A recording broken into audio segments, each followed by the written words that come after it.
Muchas gracias. Gracias a los compañeros que realizan esto. Es un bolonqui. Bueno, yo creo que este libro, que es una tarea que hay que destacar, el compañero Fraschina, a Ferrari, los compiladores y al Cuervo que hizo el prólogo, porque a mí me parece que este libro se inscribe en el marco de una gran batalla que estamos librando, que se libra en nuestra patria, que es la batalla por el sentido. Es la batalla por el sentido. Digo, y cuando disputamos el sentido, no solo estamos disputando el sentido de la economía, además, también disputamos el sentido de la economía, pero también el sentido de la vida que queremos. En realidad, asistimos a una batalla donde chocan dos modelos. Digo, este libro se inscribe, yo tampoco tuve tiempo de leerlo demasiado, pero se inscribe en la verdad número 16 de las 20 verdades. Porque para nosotros, dado nuestro sentido, la economía está subordinada a la política. Es mentira eso de que la economía tiene vida propia, es una ciencia, perdón Fraschina, yo voy a hacer una herejía, sino que en realidad la economía es un auxiliar de la política. Conduce a la economía la política. Eso lo vimos del 46 al 55, lo vivimos del 73 hasta el 74 con el general en su retorno, y lo vimos en los maravillosos años que nos tocó vivir a nosotros, que creíamos que no lo íbamos a volver a ver, y la generación de ustedes. Flaco Néstor, con un cuadernito y una Bic, conducía la economía. Si hay algo que demuestra empíricamente quién conduce, el cuadernito y la Bic. Digo, pero entonces, esta verdad número 16, que dice que el capital está al servicio de la economía y está al servicio del bienestar social, al servicio de la comunidad, al servicio de la sociedad, al servicio de la casa común, marca eso. Pero nosotros tenemos un problema en esta batalla por el sentido. Las negras mueven. El Tucho Metol Ferré decía, varias veces hablamos acá de periferia, que había un centro que se dedicaba a pensar. ¿Se escucha? ¿Puedo dejar esto? ¿Sí? No, ahí está. ¿Eh? ¿No? Bueno. El Tucho Metol Ferré, un intelectual uruguayo, un nacional y popular del Uruguay, un hermano en el pensamiento nacional, un hombre de simpatías con el peronismo. El Tucho decía que había un centro del mundo que se dedicaba a pensar a la periferia, que pensaba desde la economía hasta cómo debíamos vivir. Y entonces nosotros, ¿qué tenemos que hacer para luchar en el marco de esa batalla por el sentido? Situarnos. Y este libro se sitúa en nuestra realidad. Se sitúa en nuestra realidad. Nosotros tenemos que tener pensamiento situado, desde dónde estamos. Digo, este libro se inscribe en el pensamiento nacional. Decía Fermín Chávez, que también lo nombró Santiago, que el pensamiento nacional era una epistemología de la periferia. Era conocer, lo traduzco yo, me tomo el atrevimiento, era el conocimiento de qué es ser la periferia. Es pensarnos desde donde estamos, decía Fermín. Porque esta situación periférica nos es dada, no la elegimos nosotros. Es una condición objetiva. Pero enfrente, nosotros tenemos un montón de tipos de lenguaraces que llegan a los medios y que disputan en el marco de nuestro pueblo el sentido. Nos disputan el sentido. A mí me gustaría contarles que un teórico norteamericano, yankee, hombre del Departamento de Estado, ellos le dicen think tank, tanque de ideas, ¿no? Joseph Nye, que tiene un compañero, un ñeri, que es Robert Keohane. Es del campo nacional, es de... Digo, en un librito que publica en 1977, venía pensando antes este hombre, que se llama Poder e Interdependencia. Este Nie es el teórico de la geopolítica del neoliberalismo en las relaciones internacionales. Y es el autor, el teórico del poder blando. Dice, ni explica que cuando uno lleva los Marines, esta cosa que hemos visto, que los norteamericanos son afectos a invadir países, no es un problema de los últimos 30 años, no arranca con Nixon, no es un problema de los republicanos, sino los demócratas también. El saxofonista invadió Somalia, Kennedy, Vietnam, sudeste asiático, y antes, ¿no? Zumbir. Pero lo que dice Nie es, eso es porque en realidad no hemos desarrollado otra cosa. ¿Qué es esto del poder blando? Que la gente piense que lo que a nosotros nos importa es lo que les va a hacer bien a ellos. Digo, entonces Nie define con qué instrumentos oficiales, con qué instrumentos se genera ese sentido que le favorece al imperio y joroba a los países coloniales y semicoloniales. Y Nie dice que se logra esta subordinación a partir de Hollywood, de Harvard, de la diplomacia, de los intercambios, de los contactos entre ejércitos. También decía que cuando volvían los estudiantes después de estos intercambios de Estados Unidos, volvían con las ideas de ellos. Además, yo le agregaría a esto de Nie la enorme cantidad de fundaciones que bancan, que financian a una enormidad de bestias peludas que dicen barbaridades. Entonces yo celebro la aparición de este libro, porque esto es parte de esa epistemología de la periferia. Digo, pero también nos disputan la filosofía.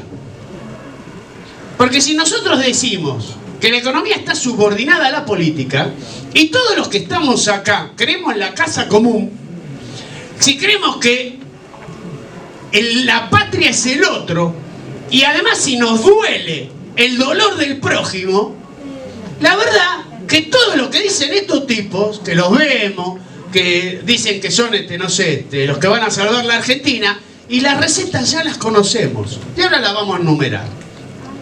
Digo, hay otra señora que aporta en la filosofía, que es Ayn Rand, que el chico que el peinado así, Milei, la adora. Tiene varios libros, pero yo me detengo en dos. En La rebelión de Atlas, el mito griego, vieron que Atlas sostenía el mundo y un día se cansó y dijo, no, que se joda el mundo. Esa es la teoría de los 18 millones de cheques que cobran del Estado y que los producen 6 millones de personas. Acá nadie es sonso y todos saben que si yo tengo un plan y compro fideos o voy al kiosquito, eso vuelve a la nación vía impuestos, corríjame Y además que esos supuestos grandes generadores de riqueza, la riqueza en realidad, el capital es trabajo acumulado, se lo deben a nuestro pueblo, el trabajo acumulado, lo genera nuestro pueblo con su trabajo. Esa es la formación del capital. Digo, esta señora, además de La rebelión de Atlas, tiene otro libro que se llama La virtud del egoísmo, donde sin ningún tapujo dice que está bien ser egoísta. Está bien ser egoísta. Está muy bien cuando un empresario dice, esta empresa es mía y hago lo que quiero y pago lo que quiero, ¿no? La virtud del egoísmo. Yo me lo olvidé, el librito que atrás trae un poema muy interesante que es todo lo opuesto a lo que somos nosotros. Nosotros hablamos de amor, como dijo Vanessa, porque amamos sinceramente al sufriente, porque nos preocupamos por el sufriente. A veces hacemos herramientas que son efectivas, a veces nos podemos equivocar, pero nuestra prioridad es el desvalido, el sufriente, el postergado, el que espera. Lindísima la anécdota, ¿eh? El procrear ese que se entrega la llave, eso es economía, es un modelo económico justicialista. Digo, esta señora tiene otro librito que ahora no me acuerdo cómo se llama, que es el primer regalo que Mauricio le hace a Julián Aguada. Porque él lee a Ayn Rand. Pero yo todo esto quiero comentarles una frase de von Clausewitz. Clausewitz dice: sería un error incontestable querer servirse de los componentes químicos de un grano de trigo, agarrar un granito de trigo, para estudiar la forma de la espiga. Dice, bastaría con ir al campo para ver a las espigas ya formadas. Entonces, cuando hablamos de cosmonomía, hay que ir al campo. Ahí vemos la espiga, ¿no? Porque estos muchachos que hablan en el coso, en la televisión, en la radio, que opinan y dicen, vamos al campo, vamos a ver la espiga ya formada. Estos muchachos durante mucho, además nos dicen a nosotros permanentemente somos la fábrica de pobres. En 1955, cuando el peronismo es desalojado criminalmente del poder, con bombas en los subtes, con bombardeo a Plaza de Mayo, con bombardeo a Mar del Plata, con bombardeo en La Plata y con amenaza de bombardear los tanques de gas de Constituyentes, y fusilamientos y desapariciones y muertes, cuando es desalojado, si uno va, hace un tour por Avellaneda, por San Martín, ve un montón de fábricas. Y el empleo era pleno. Pero cuando llegan estos muchachos, porque en realidad el liberalismo, o esta forma ahora que se llama neoliberalismo, que nace en Mont Pelerin, en el Monte Peregrino, donde está von Hayek, von Mises, incluso pensadores como Madariaga, y el hombre que acá Martínez de Oz lo citaba siempre, Milton Friedman, que cuando le preguntan sobre Pinochet, ¿por qué bancaba una dictadura tan sangrienta? Él dice que no es una dictadura, porque respeta la libertad principal. ¿Y cuál es? La libertad económica. Por eso nosotros decimos que no. Nosotros por encima de la economía está la política. Para ellos no. Para ellos no. Cuando cae el peronismo, esta otra cosa que reclaman permanentemente los liberales y los neoliberales: ajuste. Yo me pregunto, cuando vino Alzogaray y los colectivos, los mayores que estamos acá nos vamos a acordar, había alguien que manejaba y alguien que cortaba boleto. Cuando llega Alzogaray, suprime el guarda, suprime los guardas. Y en algunas provincias se retardó. Digo, ahí ahorramos. Además privatizó los colectivos. ¿Y dónde fue toda esa gente? Nosotros somos la fábrica de pobres, ¿no? Dicho por los de Cambiemos. Y los nuevos, estos chicos de la libertad, libertarios, anarcos libertarios, qué sé yo, no sé qué son. ¿Dónde fue toda esa gente? Después vino Krieger Bacena. Y la Argentina no podía tener tantos ingenios azucareros. Entonces cerraron 14 ingenios azucareros a partir del 66. ¿Y dónde fue? ¿De qué trabajaba esa gente? No que ellos dicen se va a reconvertir, va a encontrar otro trabajo. 1/3 de la población de Tucumán se fue de Tucumán. ¿A dónde van? A las grandes ciudades. Obviamente, a los bordes de las grandes ciudades. Por eso el conurbano crece. No somos nosotros la fábrica de pobres, ¿eh? Digo, y después vino Martínez de Oz. Y Martínez de Oz está en una filmación muy buena, muy interesante, donde dice: clausuramos no sé cuántos miles de kilómetros de vía férrea y 1000 y pico de estaciones. ¿Y qué pasó con esos pueblitos? ¿A dónde fue esa gente? Después vino Cavallo, que terminó toda eso, ¿no? Y ahorramos, decía Cavallo. Estamos ahorrando, el Estado tiene que ahorrar. Gasto público, hay que ahorrar. ¿Y dónde fue toda esa gente? No, le dieron y ahora se puso un kiosquito, se compró un remis. ¿Y dónde está? ¿Cuánto duró? Un parripollo. ¿Y cuánto duró eso? ¿Cuánto duró el parripollo? ¿Cuánto le duró la cancha de pádel a la gente? Digo, y llegó el flaco Néstor. Y el flaco entendía que el que tenía que conducir la economía era él. Y salimos. Y empezamos a salir con muchísimo esfuerzo, pero empezamos a salir. Digo, algunas giladas que estos tipos dicen, hay una que Cristina la destrozó.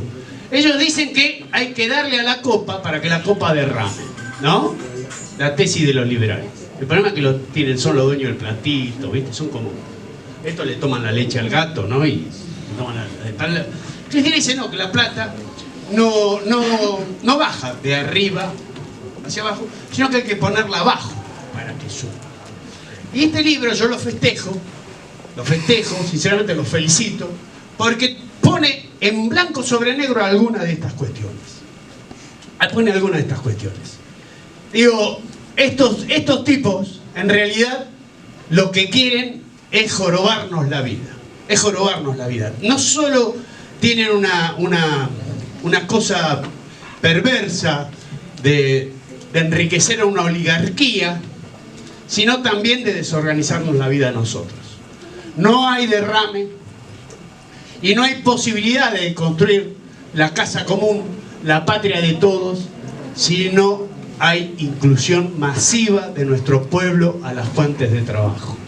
Si no hay capacidad de consumo, si nuestro pueblo no tiene la posibilidad de comprar las cosas que necesita para llevar adelante su vida, de tener la casa, de tener un buen salario, de tener un trabajo digno, vamos a volver al preperonismo, que es lo que ellos quieren.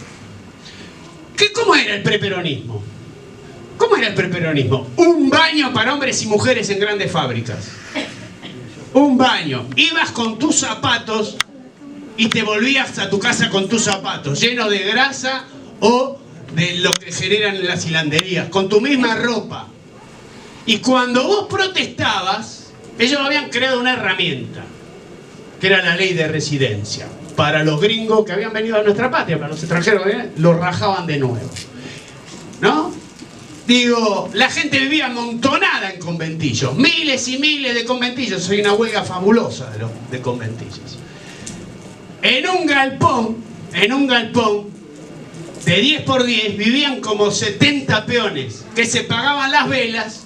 Imagínense en la Patagonia el frío que hace, y además se tenían que calefaccionar ellos con el sueldo que le pagaban. Eso se solucionó después de una represión sangrienta, que lo que conocemos como la Patagonia trágica, con el estatuto del peón. Juan Perón, economía peronista. Digo, huelga general del 36. No tenía ningún tipo de derecho. Te rajaba el patrón, estas cosas que ahora quieren ellos. No, hay miedo a contratar. ¿Miedo a qué? Miedo a contratar. No contratas un tipo, el tipo ese te genera ganancia, capital. No, tiene miedo a contratar. Era esa época. Vos te enfermabas y no había, ¿viste?, licencia por enfermedad. Te rajaban. Bueno, ellos quieren el preperonismo. Ellos quieren ir cuando ellos dicen, ¡ay, la Argentina! El chiquito del pelo raro, ¿vieron con el otro pelado? Dicen, no, porque fuimos el país número 7. Sí, en macroeconomía. ¿Cómo vivía la gente?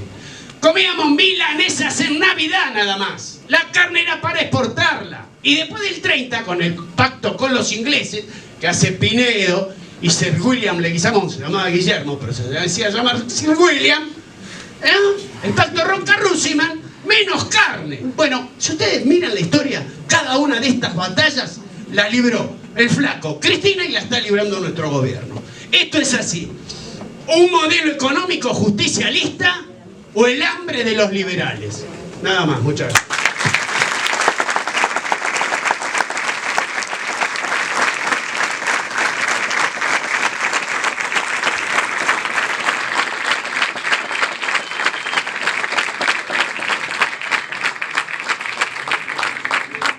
Seguidamente escucharemos